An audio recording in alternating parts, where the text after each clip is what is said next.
الحمد لله رب العالمين، والعاقبة للمتقين ولا عدوان إلا على الظالمين، والصلاة والسلام على النبي الأمين محمد صلى الله عليه وسلم ومن تبع هداه إلى يوم الدين.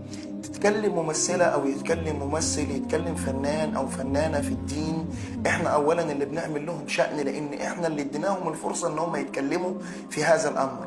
أما انها تقول مثلا ان المجتمع أصبح متدين، وان عندي المخرج بقى على غريبة ان هو بقى يصلي الصلاة في وقتها، عايز اقول لك عشان ما تزعلش، انا برضو لازم ازعل انا وانت، لكن النبي صلى الله عليه وسلم ربنا سبحانه وتعالى قال له في القرآن الكريم: ولا تذهب نفسك عليهم حسرات إن الله عليم بما يصنعون. أقول لك وما تستغربش، لأن احنا في آخر الزمان، وأقول لك إن النبي صلى الله عليه وسلم قال: بدأ الإسلام غريبا وسيعود غريبا كما بدأ، فطوبى للغرباء. وعلى روايات الحديث قال: الذين يصلحون ما أفسد الناس، أو الذين يصلحون إذا فسد الناس.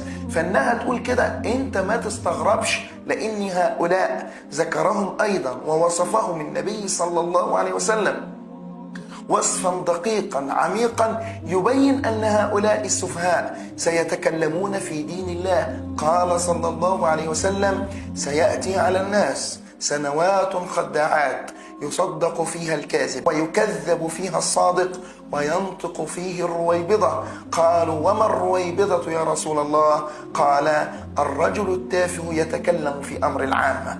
إذن أنت ما تستغربش، لأن ده لو ما حصلش يبقى النبي صلى الله عليه وسلم كذب في التبليغ. أما النبي صلى الله عليه وسلم أخبر، لكن إن هم يتكلموا وجب علينا الرد. اوعى تفتكر إن كلامهم بيتكلموا كده من منطق ان هم فعلا مستغربين من اللي بيحصل، ان واحد بيروح يصلي الصلاة في وقتها، واحد بيصوم رمضان، واحد مربي لحيته، واحدة متحجبة، ان هم مستغربين. لا، هم مش مستغربين، هم عايزين يشككوا المبتدئين في دينهم. يعني لما تيجي تقول لواحد: انت ازاي يا عم حريص قوي كده على وقتك وانت لسه مبتدئ في الدين، فيبتدي يشككك. انت ليه يا بنتي لابسه الحجاب؟ ليه بتعقدي نفسك؟ انت ليه يا بنتي لابسه النقاب؟ انت ليه بتسمعي كلام جوزك؟ يا ستي انت ليه بتعملي له اكل؟ الكلام ده كله بنسمعه في الاعلام. ده مش اعلام، هذا مقصود به هدم الدين. فاحنا واجبنا ايه؟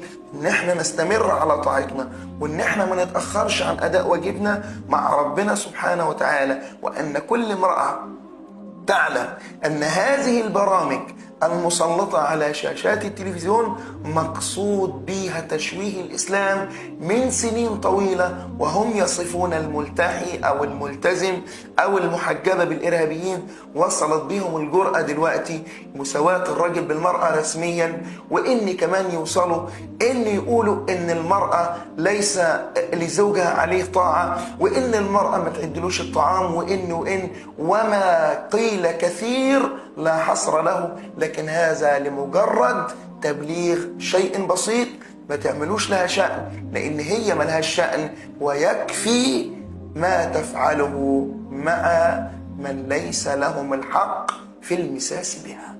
جزاكم الله خيرا.